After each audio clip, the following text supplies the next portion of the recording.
Hi, welcome to my show coffee time with KSR. ఈరోజు స్టూడియోలో మనతో ప్రముఖ రచయిత, నటుడు, నాటక రంగంలో విశేషమైన అనుభవం కలిగిన మొహమ్మద్ జమా గారు ఉన్నారు. మొహమ్మద్ జమా గారు, నమస్కారం అండి. నమస్కారం. నమస్కారం సార్.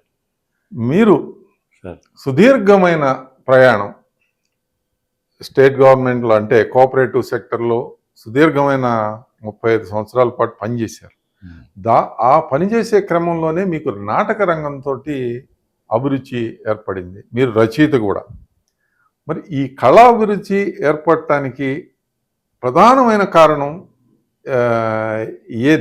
ఏది మిమ్మల్ని కళారంగం వైపు ముఖ్యంగా స్టేజ్, థియేటర్లో చేస్తే ఆటోమేటిక్గా బుల్లితెరలో మీరు నటుడిగా అనేక కార్యక్రమాలు చేస్తూ ఉన్నారు. ఇప్పుడు సినిమా రంగంలో కూడా ప్రవేశం చేశారు. అనేక సినిమాల్లో మీరు పనిచేస్తూ ఉన్నారు సార్. మీరు ఎక్కడ పుట్టుక, మీ తల్లిదండ్రులు, ఆ వివరాలు.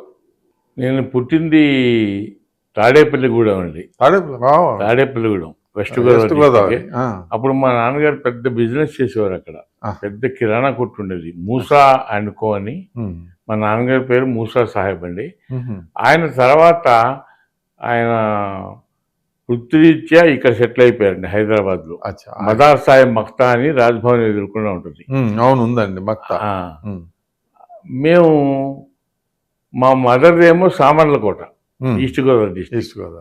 వాళ్ళకి కలిగిన సంతానం నేను. అయితే నాకు నాటకాల మీద ఇన్స్పిరేషన్ ఎవరంటే మా నాన్నగారే అని చెప్పాలండి. ఆయనకు కూడా ప్రవేశం. ఆయన ఉర్దూ నాటకాలు వేసేవారండి ఆ రోజుల్లో. చాలా ఉర్దూ నాటకాలు వేస్తుంటే మేము దూరం నుంచి చూస్తుండేవాళ్ళం. ఆయనకి నేను నాటకాలు ఆడటం ఇష్టం లేదు. అయితే ఆయన అలా వేస్తున్నప్పుడు దూరం నుంచి చూస్తుండే, అలా మక్కువ ఉండేది. అద్దం ముందు నిలబడేది, యాక్ట్ చేసేవాళ్ళం. అలా ఇంట్రెస్ట్ ఉండేది. దాని తర్వాత నేను కోఆపరేటివ్ ట్రైనింగ్ అయ్యాను రాజమండ్రిలో. రామదాస్ కోఆపరేటివ్ ట్రైనింగ్ ఇన్స్టిట్యూట్ అని, అందులో ట్రైనింగ్ అయ్యాను. అక్కడ శుంకర్ కోటేశ్వరరావు గారు అని ఒక ఆయన ఉండేవారు. ఆయన గుంటూరు పెద్ద సేల్స్ ట్యాక్స్ ఆఫీసర్ చేసి రిటైర్ అయ్యారు. ఇక్కడ మన నరసరావుపేటలో సెటిల్ అయ్యారు. ఆయన మనం ఒక నాటిక వేద్దాం అబ్బాయి జమా అన్నాడు. అంటే ఎలా సార్, నాకు మన నాటకాల అనుభవం లేదు కదా, ఎట్లా అని అన్నాను. లేదు, మనం ఒక నాటిక వేద్దాం, నేనంతా నేర్పుతాను కదా నీకెందుకు. అప్పటికే ఆయన నాటకాలు రాయడం, వేయడం, డైరెక్టర్గా మంచి పేరున్నారు అన్నారు. అంటే సరే అని నేను కూడా ఒప్పుకున్నాను. ఆ నాటిక పేరు కళాకార్ అండి. కళాకార్ అంటే పెయింటర్, ఆర్టిస్ట్, నాటకాల ఆర్టిస్ట్ కాదు, పెయింటర్. దాంట్లో ఆయన నా పక్క క్యారెక్టర్, ఒక చిన్న క్యారెక్టర్ అయింది. నేను త్రూఅవుట్ నాటికలో ఉంటాను. పెద్ద రోలు, నాకు పెద్ద రోలు ఇచ్చారు ఆయన. అయితే ఆ నాటిక ప్రజెంట్ చాలా చాలా మంచి అప్లాజ్ వచ్చింది. ఇది ఏ వయసులో జరిగిందండి? నాకు 16-17 సంవత్సరాలు. చాలా యుక్త వయసులో, ఆఫ్టర్ 10th.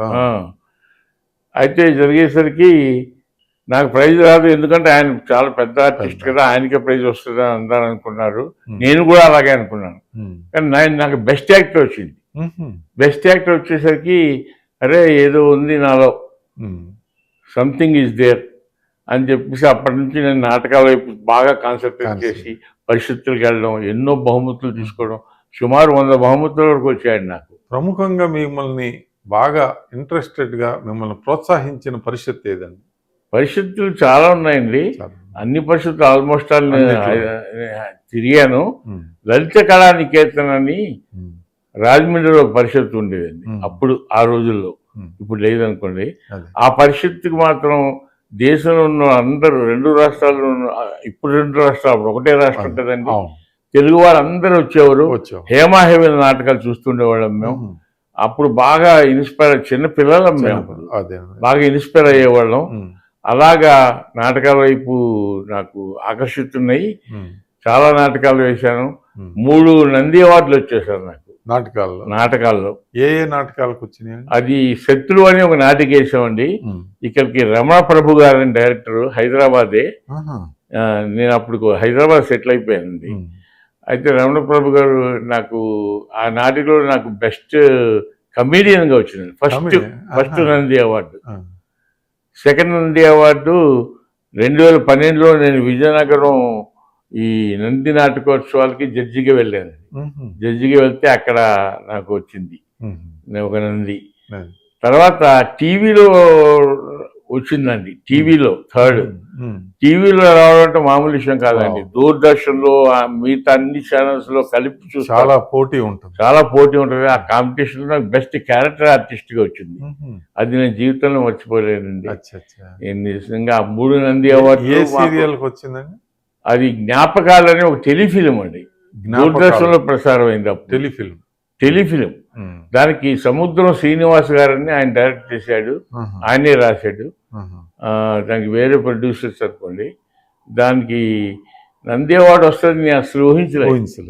అంత బాగా చేశానని ఉంది మనసులో, కానీ మనకిస్తారా అని అనుకున్నాను. కానీ అది వచ్చింది. అది వచ్చేసరికి నేను చాలా సంతోషించాను. ఆ 3 నంది అవార్డులు మాత్రం కళాకారుడికి నంది అవార్డులు అంటే ఆస్కార్ అవార్డు అంత చెప్పండి. ఎందుకంటే ఒక అవార్డు ఇస్తారు, ఏదో కొంత డబ్బు కూడా ఇస్తారు గవర్నమెంట్. అది చాలా ముఖ్యంగా చెప్పుకోదగ్గదండి. అది నాకు చాలా ఆనందపరిచింది. అలా నేను నాటకాలు ప్రవేశించాను, ఎన్నో నాటకాలు వేశాను. ఈ నాటకాల్లో మీకు నచ్చిన ఒక పాత్ర చేత మీరు మాట్లాడిన మాటలు మా ప్రేక్షకుల కోసం. తప్పకుండానండి. నీరు పోయి అనే ఒక నాటకం ఉందండి. ఎం సంజీవ్ గారు రచించారు. ఆయనే నాటకం వేసేటప్పుడు ఆ రోజుల్లో మేము పిల్లలం. ఆయన వేస్తుంటే అసలు నాటకాలు ఇలా కూడా ఆడతారా అనిపించింది. అంత ప్రక్రియలు చేసేవాడు ఆయన నాటకాల్లో ఆ రోజుల్లో. ఆ నాటకం నేను తర్వాత టేకప్ చేసి నేను చాలా చోట్ల ప్రదర్శించింది, చాలా బహుమతులు వచ్చాను నాకు. నీరుపోయిలో ఒక విప్లవకారుడు, ఒక కవి, ఒక దొంగ, ఇంకో క్యారెక్టర్, 4 క్యారెక్టర్లు ఉంటాయండి. వాళ్ళందరూ ఈ జనంలోంచి వచ్చేస్తారు టెంట్ పట్టుకొని. ఎక్కడో ఊరికి దూరంగా సముద్ర పొడ్డున బతుకుతున్నారు వాళ్ళు టెంట్ వేసుకుని. అంటే సమాజం వాళ్ళందరినీ బహిష్కరణకు గురై వాళ్ళు అక్కడ సముద్ర ఒడ్డున బతుకుతున్నారు. వాళ్ళందరూ జనంలోంచి వచ్చేసి నువ్వు రెడీయా అని నాటికి మొదలెట్టేస్తారు. వాళ్ళు ఇంటరాక్షన్ అయ్యేసరికి నాటికి అయిపోయింది. తర్వాత అదే టెంట్ పట్టుకొని మళ్ళీ జనంలోకి వెళ్ళిపోతారు. అసలు చాలా ఆశ్చర్యంగా ఉండేదండి. చాలా ఇన్స్పైర్ అయ్యేవాడిని నేను ఆ నాటికి చూసి. ఆయన వేసిన క్యారెక్టర్ విప్లవకారుడు క్యారెక్టర్. ఆ విప్లవకారుడు క్యారెక్టర్ నుంచి ఒక సింపుల్ గా కొన్ని డైలాగులు చెప్పండి, నాకు జ్ఞాపకం ఉన్నాయి, చెప్తానండి. చాలా సంతోషం, చెప్పండి. అవును, గాయాలురా ఇవి. కరుడు గట్టిన మానవత్వపు గాయాలురా, విప్లవానికి సంబంధించిన సన్మానపు గాయాలురా. విప్లవాలు ఆందోళనలు అసలు ఎందుకు విప్లవాలు పుడుతున్నాయి? ఏమిటి కారణం? ప్రతి విప్లవం వెనుక, ప్రతి ఆందోళన వెనుక ఏదో కారణం దాగుంటుందిరా. కానీ అన్నిటికీ మూల కారణం ఆకలి నుంచి విప్లవాలు పుట్టాయి. విప్లవకారుడని సమాజం నా పైన ముద్ర వేసింది. అవునురా, నేను విప్లవకారుడినే. కానీ నాలో విప్లవం ఎలా పుట్టింది? అసలు నేనెవడిని? ఏమో నాకే తెలియదు. ఏ ధనవంతుడు దగా చేసిన అసహాయురాలి కొడుకునో, ఏ పేద తల్లి కనిపారేసిన ప్రేమానురాగానో, లేక ఎవరి చేతో వంచింపబడి మోసగింపబడిన ఒక పతిత పాప ఫలితాన్నో నాకే తెలియదు బ్రదర్. ప్రపంచంలో ప్రతి మనిషి ఒక తల్లి ఉంటుందిరా. నాకు ఉందిరా, నాకు ఉంది. నాకు అమ్మ అన్న పదవే కానీ, ఆ అమ్మ రూపురేఖలు కానీ, ప్రేమానురాగాలు కానీ ఏమీ తెలియబోతారు.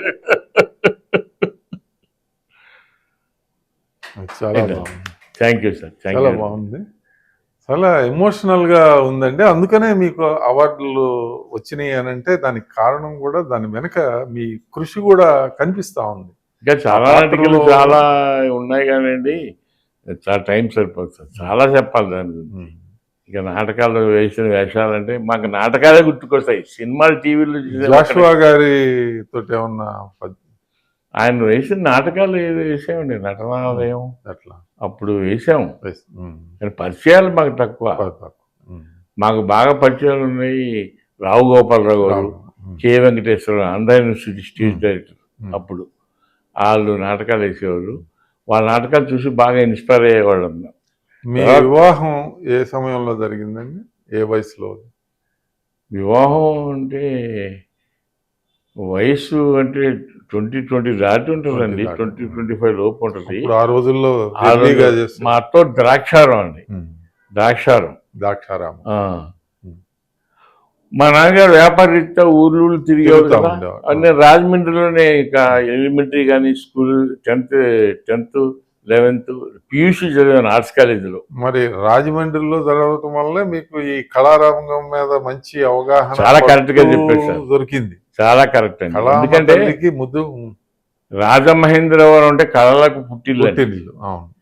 అక్కడ పుట్టాం కాబట్టి మాకు ఈ మాత్రం నాటకాల అబ్బిని సార్. అది ఇక మీకు పిల్లలు ఎంతమంది అండి? నాకు 4 పిల్లలండి. 2 మగపిల్లలు, 2 ఆడపిల్లలు. పెద్ద అబ్బాయి ఏమో అహ్మద్ పాషా అని ఇక్కడ హైదరాబాద్లోనే సాఫ్ట్వేర్లో పనిచేస్తున్నాడు. రెండో అబ్బాయి జాహిద్ పాషా, అతను మౌలాలీలో నేరేడు ఉంది కదండి, అక్కడ ఆప్టికల్ షాప్ అండి, కలజోల షాప్. పెద్ద అమ్మాయి కూడా ఇక్కడ ఆప్టికల్ షాపేనండి. మా అల్లుడు 2 షాప్ చూసుకుంటారు. మౌలాలి హౌసింగ్ బోర్డులో ఉంటారు. ఇంకా చిన్న అమ్మాయి దుబాయ్లో జాబ్ చేస్తారు. ఇప్పుడు మీరు రిటైర్ అయిన తర్వాత ఉద్యోగరీత్యా మీరు ఖమ్మంలో ఉండేవాళ్ళు ఎక్కువ. అవును. ఇప్పుడు రిటైర్ అయ్యి హైదరాబాద్లోనే ఉంటున్నారు. ఇప్పుడు సినిమా రంగంలో ఇప్పుడు సినిమా రంగం మీద మీ అభిప్రాయం? సినిమా రంగం అంటే ఇప్పుడు ఈ టీవీ రంగం కానీ సినిమా రంగం కానీ అంతా ఎక్కడికి వెళ్ళినా నటనే కదా సార్. నటించాలి మేము. అయితే మేము సినిమాలు టీవీలో నటించేది మాత్రం అంటే కళాపోషణ అయితే కాదండి. First commercial. మమ్మల్ని పిలిస్తే మరి మాకేమి ఇస్తావు అని అడిగే పరిస్థితికి వచ్చేసామండి ఇప్పుడున్న పరిస్థితిలో. అలాగా సినిమాలు కొన్ని వస్తున్నాయి కానీ ఇప్పుడు వందే భారత్ లాంటి మల్ల రమేష్ గారు సినిమా చాలా బాగా తీశారు. ఆయన ఉద్దేశం అంతా మంచి కాన్సెప్ట్, నేను తీయాలి, జనానికి అందించాలి అన్నది. కానీ జనం ఎంతవరకు రిసీవ్ చేసుకుంటారు అన్నది మనం చెప్పలేము సార్. పెద్ద సినిమాలు కోట్లు పెట్టి చేసే సినిమాలే ఈ రోజుల్లో అసలు పేర్లు కూడా ఆ పేర్లు కూడా జనానికి తెలియవు. ఎప్పుడు వచ్చిందో ఎప్పుడు వెళ్ళిపోయిందో తెలియదు.